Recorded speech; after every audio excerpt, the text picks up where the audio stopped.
The Indian Army has reported at least 23 soldiers are missing after a powerful flash flood tore through a remote valley in the mountainous northeast Sikkim state. Officials say that a sudden and intense rainfall overwhelmed a local river, causing water levels there to rise unexpectedly. The area is close to India's border with Nepal and China and boasts a sizable military presence.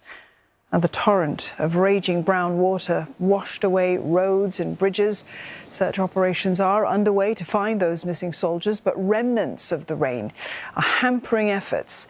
The flash flood also damaged key infrastructure in the region.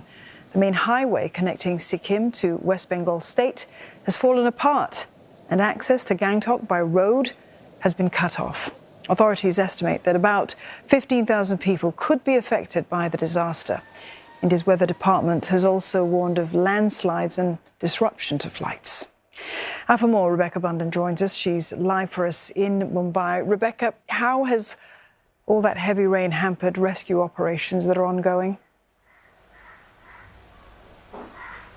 Yeah, it's really worrying, the fact that we haven't really heard any updates since the army actually announced that at least 23 troops were missing in these floods. And we also know it's being reported locally as well that some 20 civilians are also reported to be missing, and search and rescue operations have been going on all day, and conditions have been really tough. That's because there's been continued heavy rain. There's also a lot of flooding in large areas of Sikkim, and that means that there are complete roads that have been completely blocked. There are roads that are still flooded, so it's really hard for people to actually get around to conduct these rescue operations. The army also said that there were some army vehicles that were submerged under the slush. So again, these conditions are really tough. Also, these reports of bridges being completely washed away. So a lot of that infrastructure has been damaged. The concern now as well is that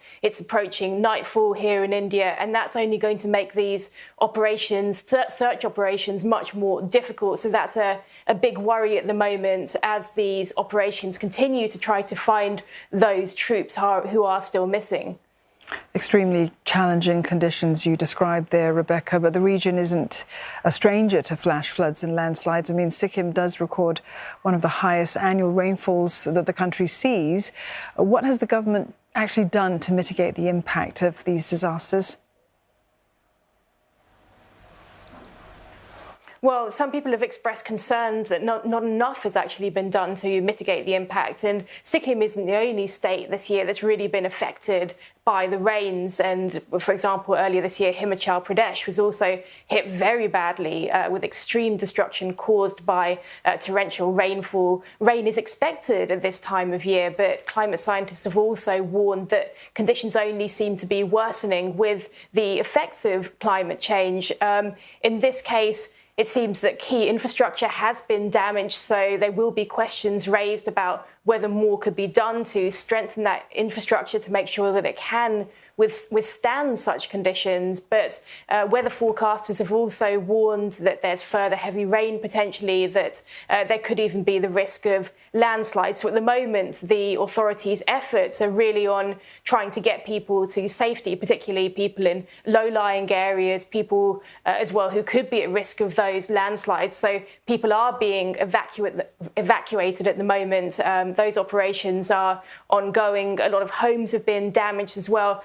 So once this all clears, there will also be a lot of repair work that needs to be done.